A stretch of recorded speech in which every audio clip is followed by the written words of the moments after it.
This episode of Capes and Lunatic Sidekicks is brought to you by Tweaked Audio. To get awesome headphones, go to tweakedaudio.com and use the coupon code Southgate to get 30% off, free shipping, and a lifetime warranty. Or you can get there through the link on our website, southgatemediagroup.com. Just need to get my unpopular opinion out of my mouth.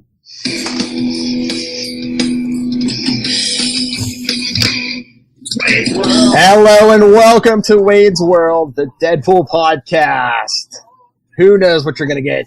I am Phil, and joining me, as always, mouth open and ready, is... Hey now! It's Little Hellfire. Phrasing alert! Oh, God. Yeah, obviously it's Wade's World. It's Little Hellfire. Yeah. So what are we talking about today? Remember, we're continuing on Deadpool vs. Thanos number 2. Number 2. Oh! It's my one per episode. What? One poop joke, one sexual joke, and then a Beavis and Butthead. So, what did you think? On par with the first one, or? I thought it was a little bit better, just because, we're not into the setup and everything. Yeah. Well, then we still get the action figures giving us the setup on the first page. They knew that was the best part. That's why they did it again. I know. And then I love just, like, Thanos sitting there on his ship, like, recording a love letter to death. As you do, man. You gotta love death. Just about how no one can die, so terminally ill patients and everything else in the universe can't die. Then it comes That would Deadpool. be nice. I mean, it depends. Well, that's how you get zombies. Yeah, true. I was going to say, get decapitated. You ain't could be too happy about living forever. Unless you're Deadpool. That's true.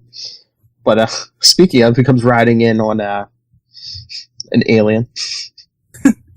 Is that what the kids are calling it now? Oh, yeah.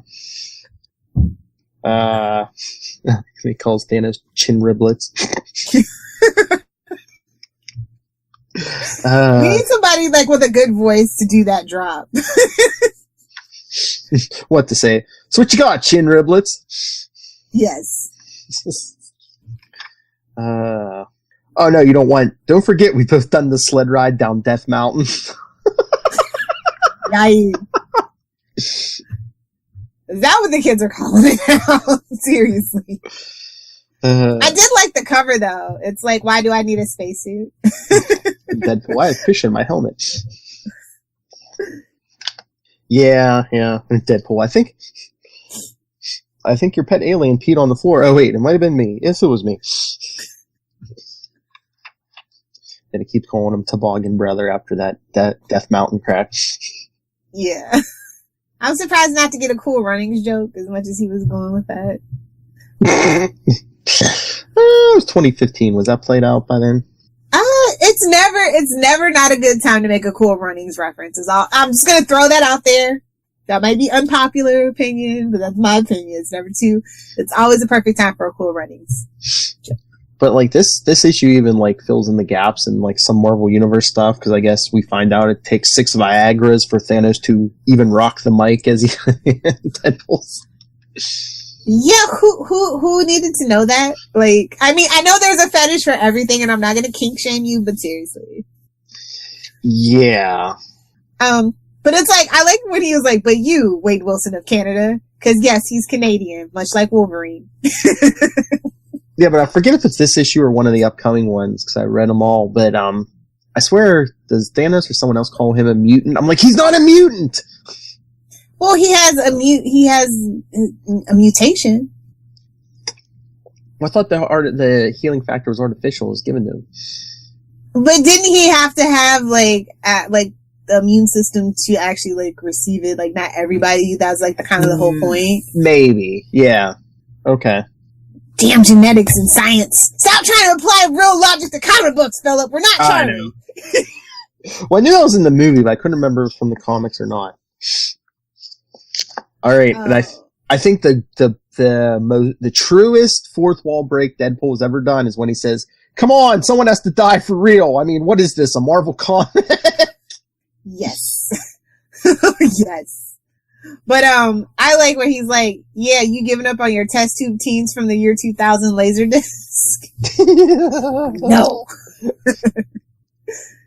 There's a lot of good jokes. I think I enjoy this is like one of the few Deadpool verses where I actually enjoy like the banter and the chemistry between the two characters. I mean, if you just like sassy Deadpool dialogue, this is like this miniseries for you. Yeah. Although the whole Guardians thing, I was like, you could have kept that. I hate Star-Lord. I hate Star-Lord so much. Again, 2015, so. Yeah. Was that around the time of the first movie, so. That might have been an editorial mandate. Probably. But he did team up, was this before or after the one where he does it with Rocket? Phrasing. Phrasing! Can't remember. Which we did review. Scroll way the hell down. But, I can't remember. Because I read that one digitally. I can't remember. But that one was also Sealy, so. Oh, well, there you go. But yeah, I mean, Sealy seems to get Deadpool. Some writers are like hit or miss with like dialogue or the jokes. He's one of those writers. You can tell that he is, and I mean this in the best way. He's a fanboy and he understands the character and he knows what a fan wants to see from the character, which is why he got Nightwing so right. So yeah, you can tell that he's a fan and it shows. And I love that when a writer like isn't afraid to be like, "Oh, he's such a fanboy," but like in the best way. That's right. Show your one of us. I love Big Riley. Fangirl. I know. I just love those clones. Another drop.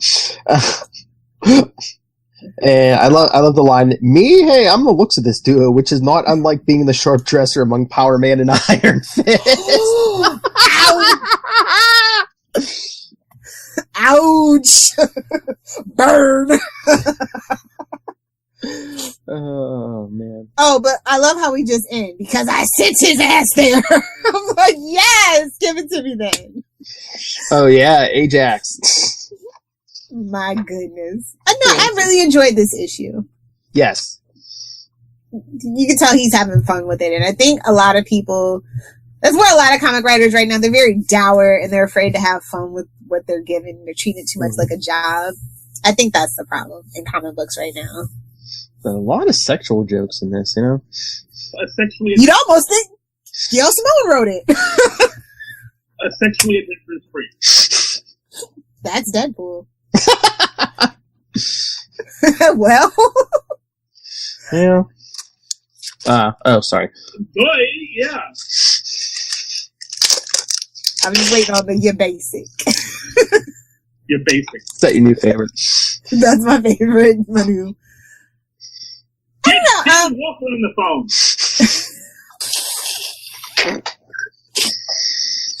I will say I felt like somehow the art did just a step down a little bit. It wasn't as crisp. Yeah, maybe. I don't know if it was, I'm trying to remember it on the first issue in front of me if that was like the same artist or not, or maybe it was just rushed or something. Yeah. But other than that, like I said, I like the story way more, and this is definitely a solid A for me. Yes. Oh, yeah. Yes. Definitely. It had a really good pacing, too, which is important with a Deadpool book. Yeah, especially when you have, like, the dichotomy of, like, Deadpool, who, you know, takes nothing seriously, and Thanos, who is, like, all serious business. Yeah. But, yeah, I know you were talking about the art taking a step down, but do you have a favorite panel or page?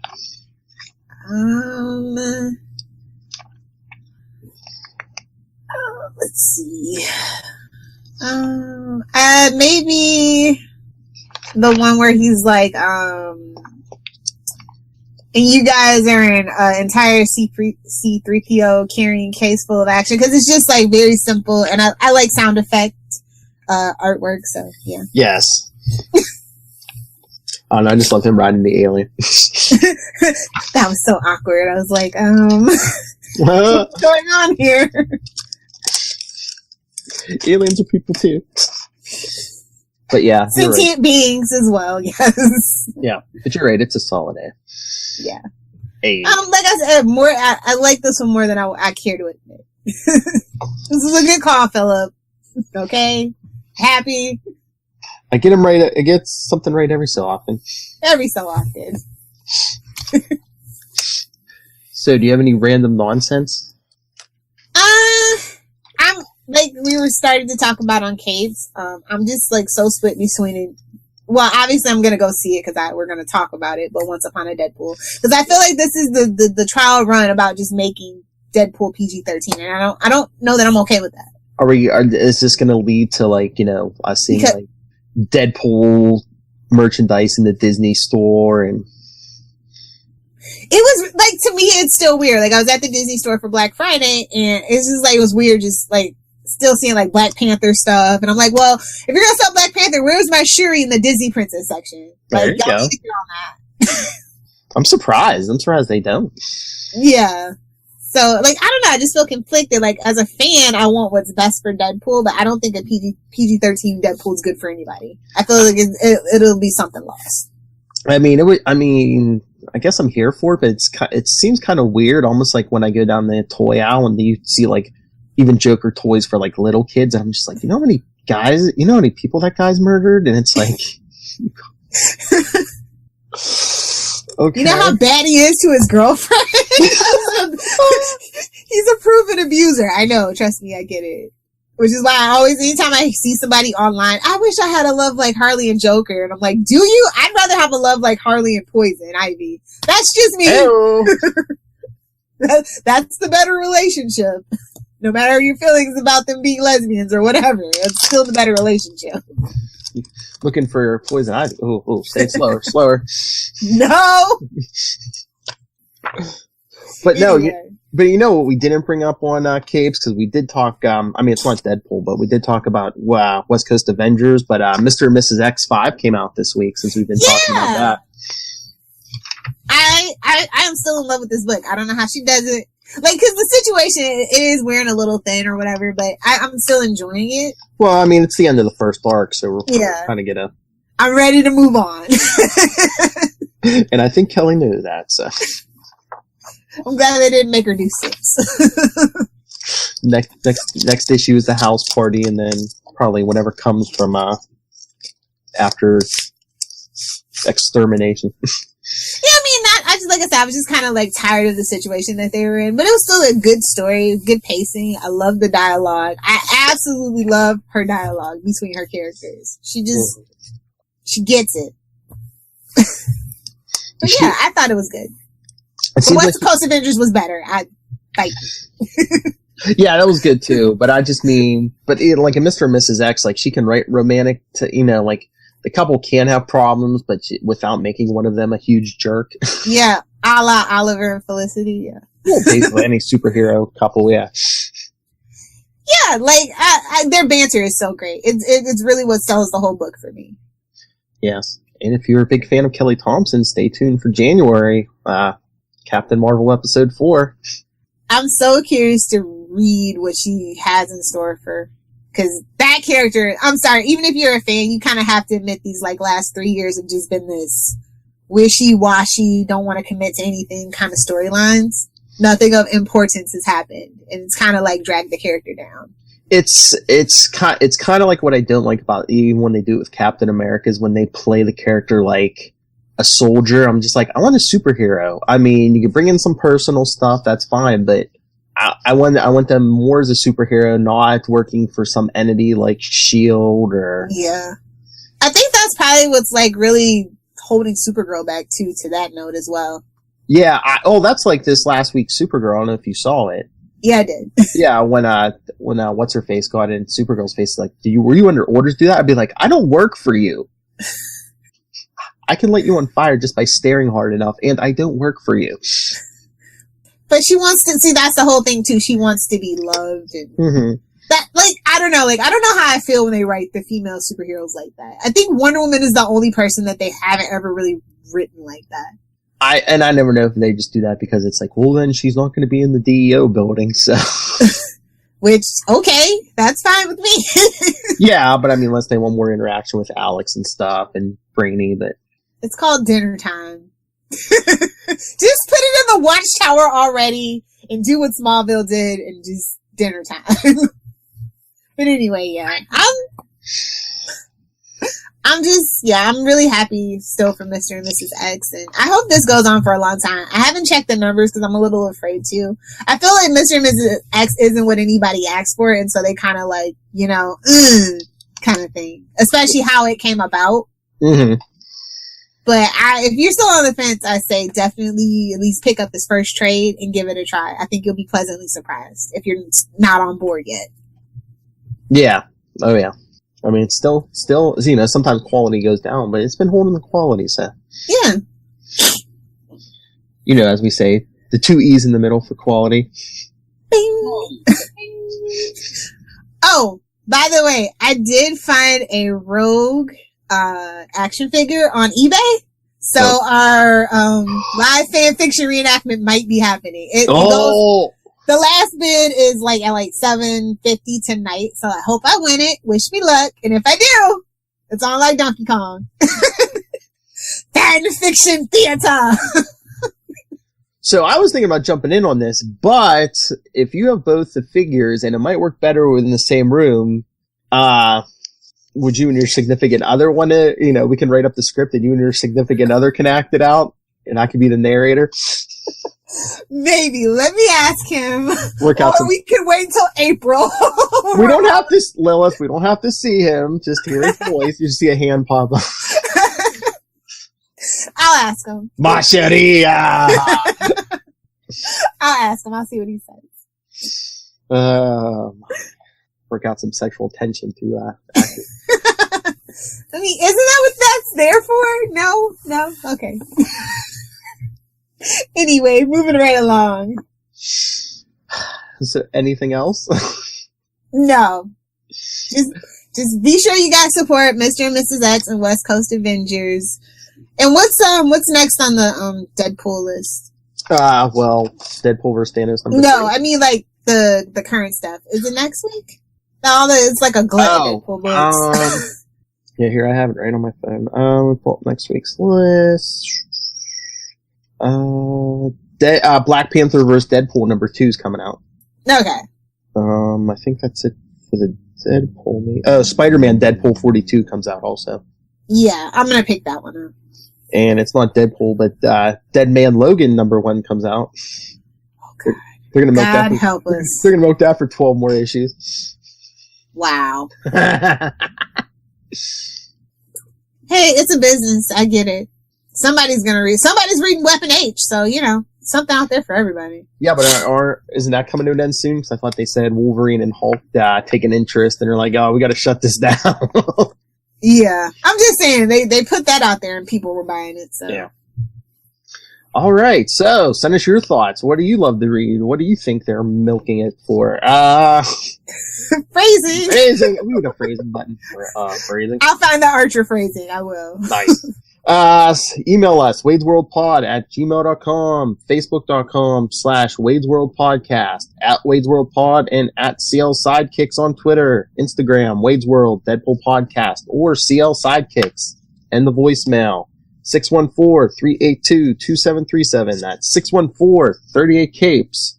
And Lilith? If you nerds want to fight me on Twitter, @Lilith Hellfire. If you want to follow me on the gram, @Lilith Hellfire86. If you want to talk Smallville and Superman, you can find me @Save Me Podcast on Facebook, Pinterest, Instagram, and or Twitter.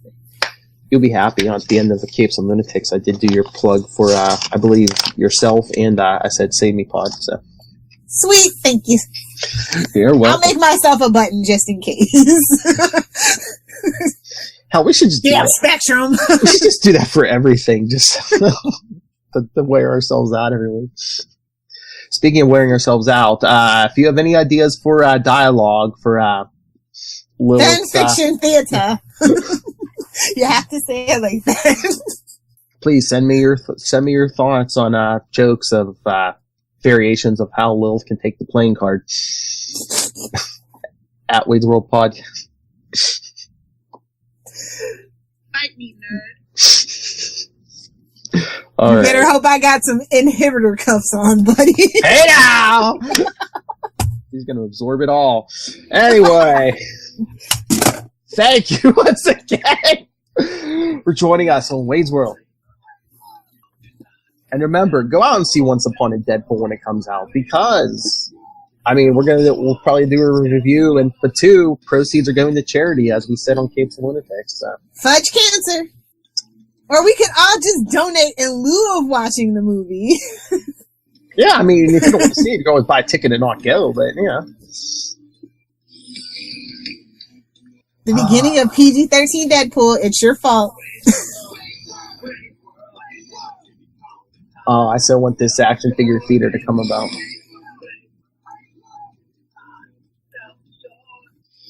Mutant and proud, and they're gonna get down.